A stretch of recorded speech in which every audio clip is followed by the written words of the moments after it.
Welcome to the Craftsman Online Podcast, the only 5-star rated Masonic podcast endorsed by the Grand Lodge of New York. Any opinions, thoughts, or viewpoints shared during this program are that of the individual and do not reflect the official position of any Grand Lodge, appendant, or concordant body from which that member may hail.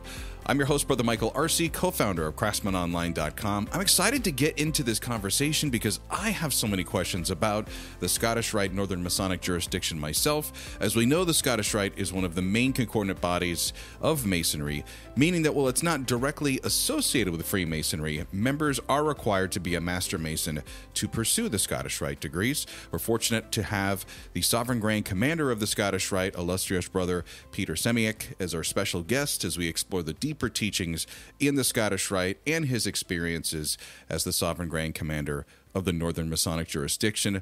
Brother Samiec, welcome to the podcast. Yeah, it's a pleasure to be here. Thank you for having me.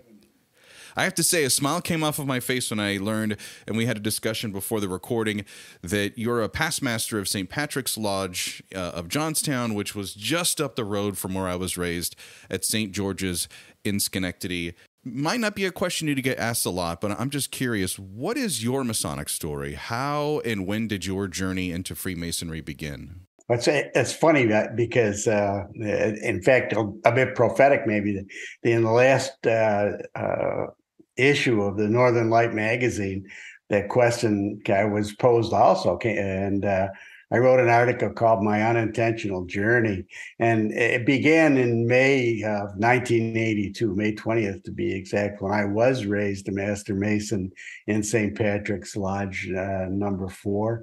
And as I said, that was the start of it all right then. I went through the chairs there, became master in 1991. District Deputy Grand Master for the Fulton Montgomery District in 92, 94. And that pretty much ended my Grand Lodge career and aspirations. And I pretty much dedicated all my time and effort in Freemasonry to Scottish Rite after that. I served in 1989 as Sovereign Prince of the Council of Princes of Jerusalem. I was I'm going to go back. I was welcomed into the Scottish Rite in November of 82 as well.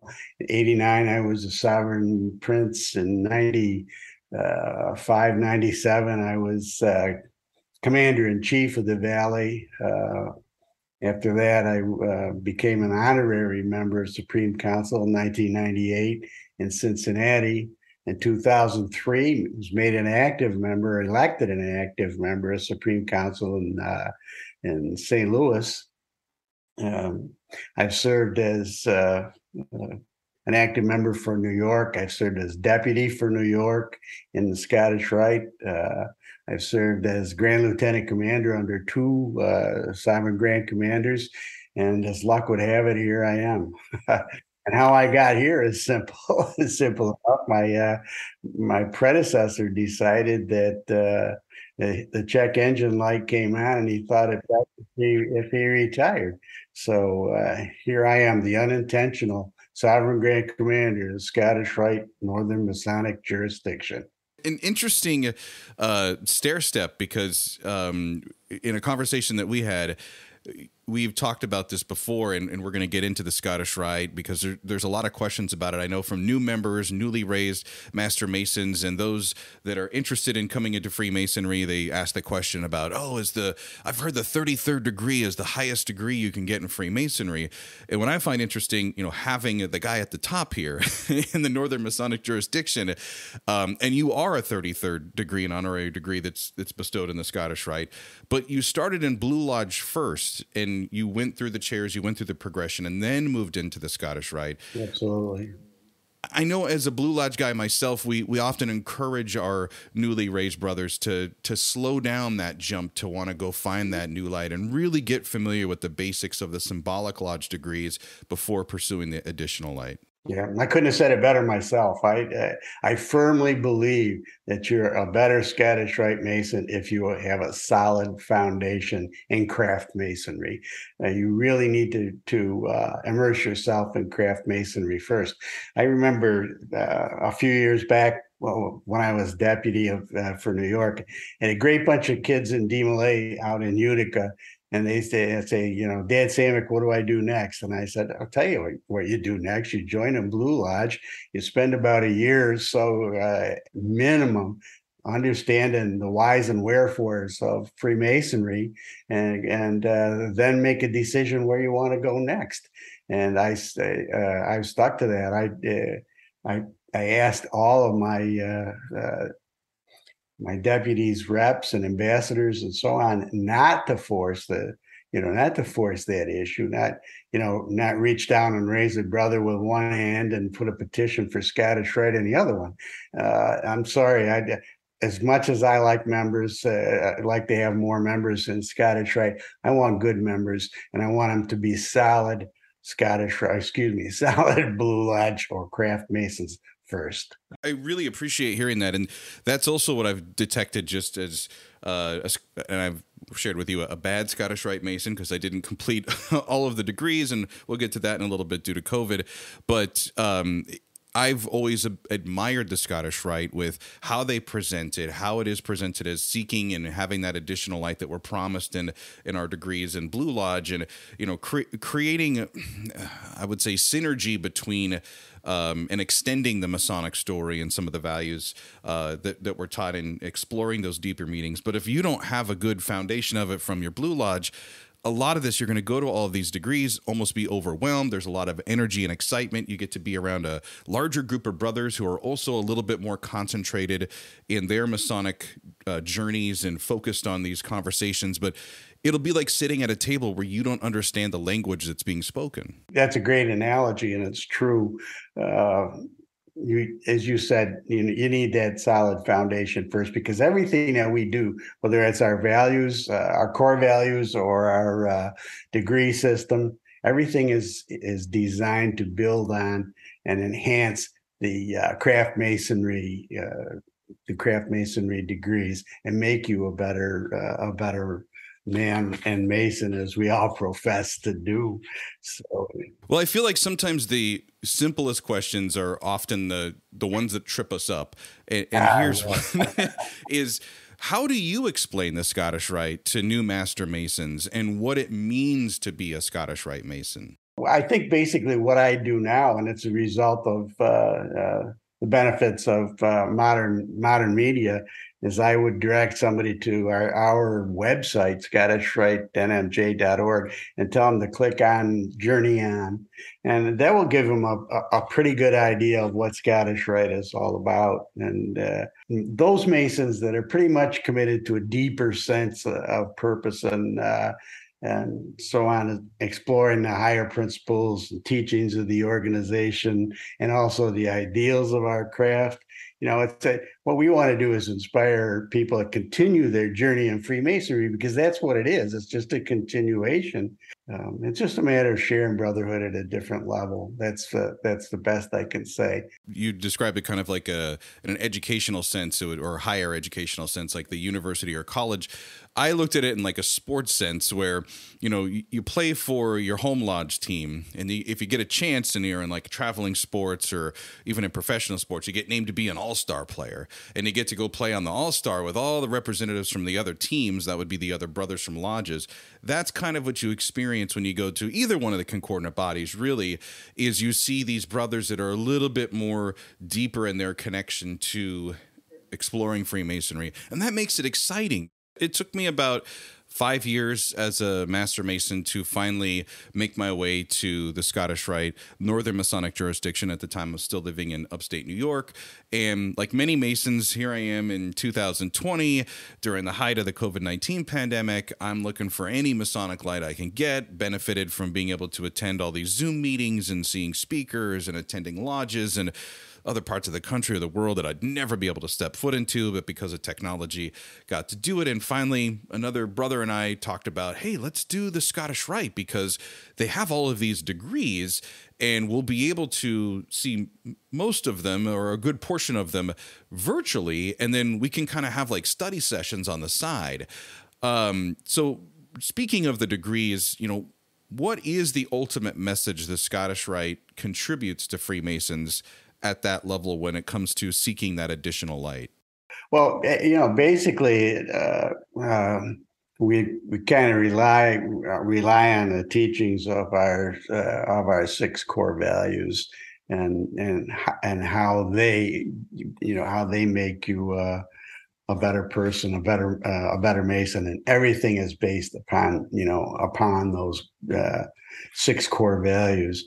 For me, it was like the story moves around the timeline of history. You get a bunch of new characters, but it's very familiar because the principles are still there.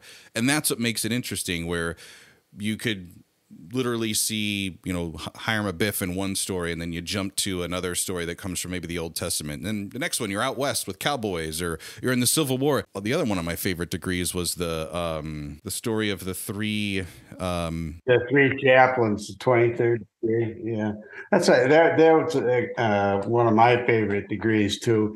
I actually I played a brief part in that, and enjoyed it very much.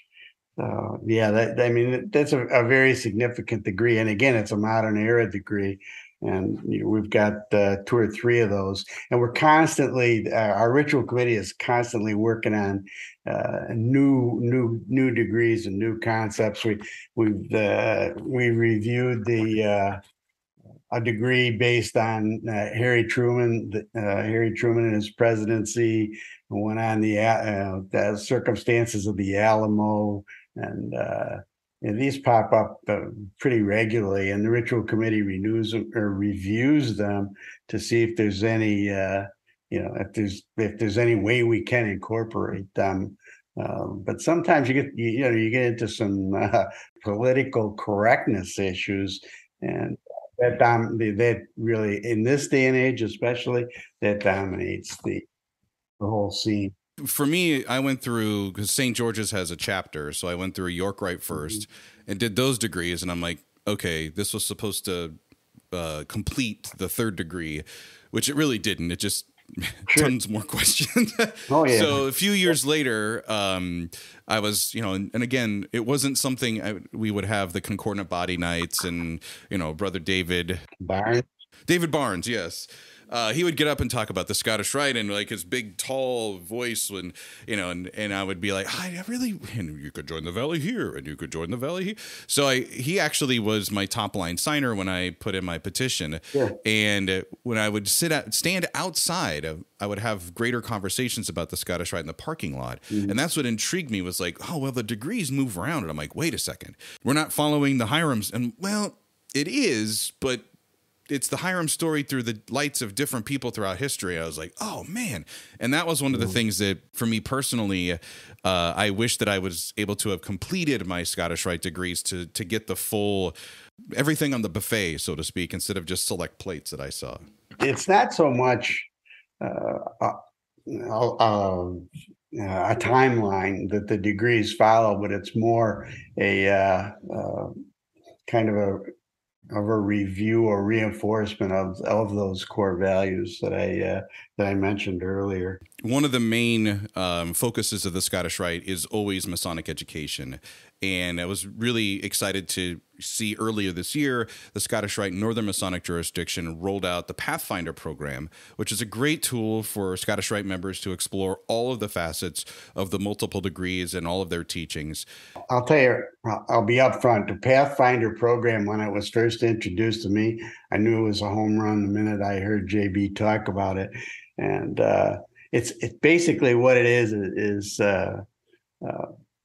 to reinforce the fact that your journey in search for Masonic light begins in the craft lodge, and then after you're raised to sublime degree of Master Mason, the world of Freemasonry opens up to you, and then we provide additional paths to pursue. Anyway, Scottish Rite created the opportunity to gain further light through this Pathfinder program, and again, it's designed for entry-level Scottish Rite brothers, and also brothers that have been around a while that just want to renew their roots with the organization. So anyway, long story short, no. The esoteric values that a lot of people seek are probably best explored through the Holgrad Academy rather than through Pathfinder. Now, again, Pathfinder is designed to walk you through with a series of steps, or way stations, he calls them, through how your valley operates and what makes up the valley, and so on and so forth. So that after you get done with that, you got a little bit better understanding. Now, I'm going to tell you the reason. One of the reasons I like that is because I'm not always so sure that our valleys are doing that. And like with Craft Lodge, sometimes it's a numbers game, and we'll get somebody in, and okay, you're in, on to the next. Let's go on to the next victim, so to speak. And we're all guilty of that. And but right now, and I've seen it more and more. People are coming on board, and they're not satisfied with that. And if we offer them a self-study program, it's really caught on and going great guns. But that's the purpose of it, is to give you an opportunity to explore the grassroots level of the organization. And then once you understand that, then okay, you take a look at some of the other things that we got. Now, I will tell you this: we've got a new program that's coming along, and it's called Trailblazer. And what that's designed to do is to once you've fulfilled the obligations of the Pathfinder, and if you understand what the ins and outs of your valley are, this will give you an opportunity to decide where to go next. Where are your talents? Are your talents in leadership, or your talents in service? Are you, would you serve best in a degree cast, or would you serve best in the kitchen? I guess, for all intents and purposes. What do you see as the best thing for you? Make that decision for yourself. It's not made for you by somebody else. Yeah, I love that. I was just going to ask because, like many other brothers during COVID, we weren't able to go to lodges, so we jumped into Zoom meetings or all these virtual opportunities. And me and another brother in Albany decided, hey, let's try the Scottish Rite. And I was wondering, the Northern Masonic Jurisdiction is larger than, the jurisdiction of New York. It's quite a few other bodies. Like you got some territory that you got to cover. One of the pluses from COVID could have been, hey, we saw an increase in membership coming into the Scottish Rite. The other thing was that also, hey, we have these numbers that we know of that exist, which is a greater problem in Freemasonry and other discussion, the declining of membership. What are our members really looking for? So instead of having a reaction, what I love about the Scottish Rite, Northern Masonic Jurisdiction, is you provide a lot of response. I think it's genius to help brothers find how they can contribute and really lock in that engagement and loyalty that sometimes lacks in even their home lodge. One of the things that we've got going for us, I'll tell you, is the behind the scenes group. Like the Thursday night at the Rite concept came out. We've got a staff that will pick up on an idea like that and absolutely fly with it. Pathfinder, same thing. Get that concept out there and put these guys to work. And it's a younger group. They understand the ins and outs of modern day communication. And that's basically why we've been so successful. We try to avoid the gatekeepers, we've never done it that way before. Well, I'll tell you what, I'm 75 and I'll be damned if I'll be a gatekeeper. I honestly think that the future of our organization lies in the use of modern multimedia and appealing to the generation that we're trying to attract, and that's what's going to do it. I find that exciting because so much of the history of Freemasonry is our wonderful legacy and traditions. Oh, absolutely. But sometimes that also handcuffs us in the eyes of some members where, from what I've seen from the Scottish Rite, you're producing all of the innovative tools and ideas that help bring us to where we need to go to keep this this line of membership to keep this tradition advancing through to the next generation. I love that. And it'll never advance if they don't understand it. If it becomes an aprons, titles and aprons thing, or a degree thing, if you just want to be a collector, you're never going to get out of the organization what it has to offer. So that's kind of our focus, is to get people to to see just what what it's all about, not what's in it for them. So that's it. So earlier on in our podcast, when you were explaining your background, you explained the steps of how you got to the illustrious chair of where you are now in the Northern Masonic Jurisdiction. And we know that relief is one of the principal tenets of Freemasonry. And before being named Sovereign Grand Commander last year, you'd previously served the Scottish Rite Northern Masonic Jurisdiction as the Grand Almoner for 6 years. I did. What are some of the feelings that you had when you were delivering relief as Grand Almoner? And how did those experiences change or shape you as a man and Mason? It goes back again to your craft roots, your obligations. I obligate myself to help aid and assist all worthy brother master masons, their widows and orphans, and so on and so forth. And that always kind of struck me when I took those obligations. It always struck me as being important. And unfortunately, up until recently, up to that 6 year ago period, there really wasn't a way to do that. I mean, something would come up and send them a card, or send them about whatever. There wasn't and to me that just didn't cut it. When I had the opportunity to serve as Grand Almoner, I'll be honest with you, it's probably one of the greatest Masonic offices I've ever held, and for one reason and one reason only: you get to see that obligation in action. We went to, when I'm going to go way back now, to Hurricane Sandy, and when people had lost everything, and we stepped in and had we had some debit cards and also some checks that we distributed. And I mean, it just touches your heart. I mean, what people were actually crying and very, very emotional at that time. And you know what? That's carried through the whole 6 years that I've been involved in this. And obviously, with 15 states, I didn't make all the presentations. That's what we've got, actives and deputies for. And they say that when you do that, when you walk up to a brother and you say, "Brother, I'm here to help," and you hand him a check to cover a medical expense or to cover debts that he's incurred because he lost his job, or for whatever reason at all, and see the look on his face and see the tears in his eyes, I'll tell you, it's a life-changing event. It really is. And we've had the opportunity to do that. And maybe because of the resources we've got. But I'll tell you this program started in the it's always been there, but it's been hidden away. But John William McNaughton, who I consider to be my greatest mentor, brought it to light. We started to build a Grand Almoners Fund.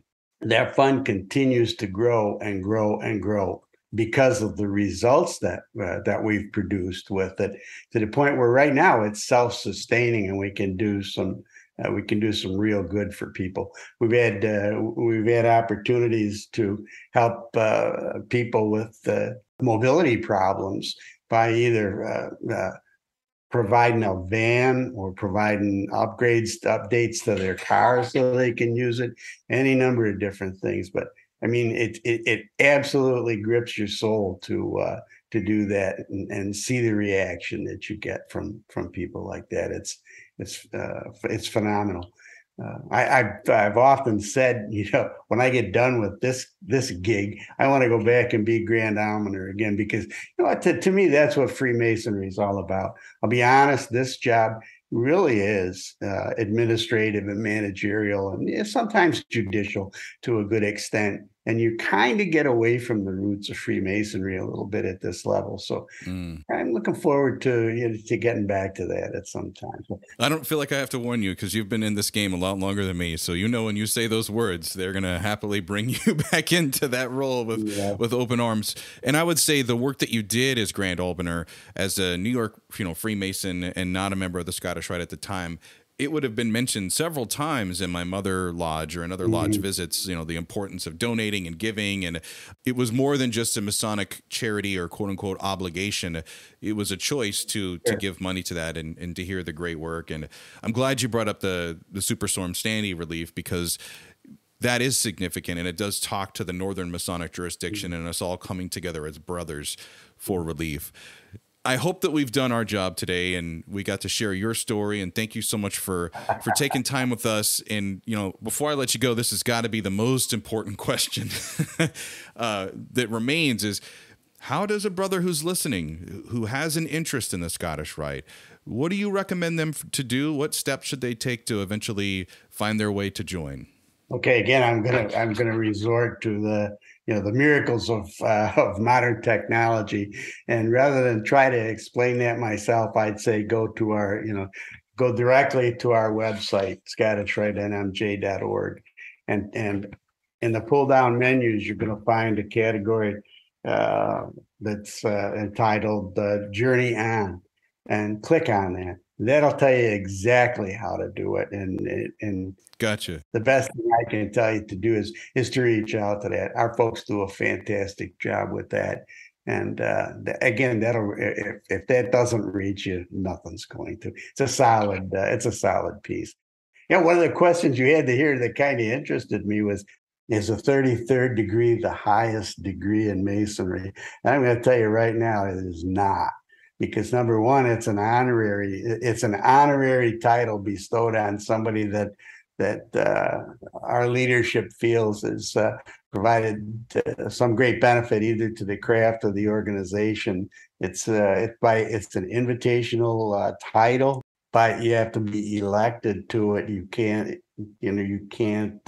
campaign for it or apply for a petition or anything like that. Then there's two categories of that. Once we've got our honorary members who basically are our ambassadors across the jurisdiction, and then from that group we pick our active members, and they're the governing body of Supreme Council. So there's right now there's 55 of us. That's what the 33rd degree is. There is no higher title or greater honor in Freemasonry than to be bestowed with that white leather lambskin and know that you are a Master Mason. I love hearing that. That's my story, and I'm sticking to it.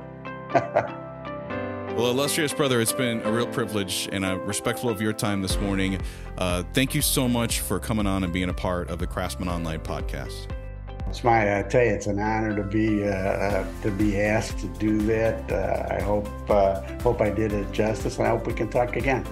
Oh, we will. I'm looking forward to having more conversations about the Scottish Rite, Northern Masonic Jurisdiction in coming episodes in 2023. For now, if you've enjoyed this episode of the Craftsman Online podcast and you want to hear more, you can just say, "Hey Siri," or "Hey Alexa, play the Craftsman Online podcast." We're available on every streaming platform with new episodes every Monday morning. Until next time, let peace and harmony prevail.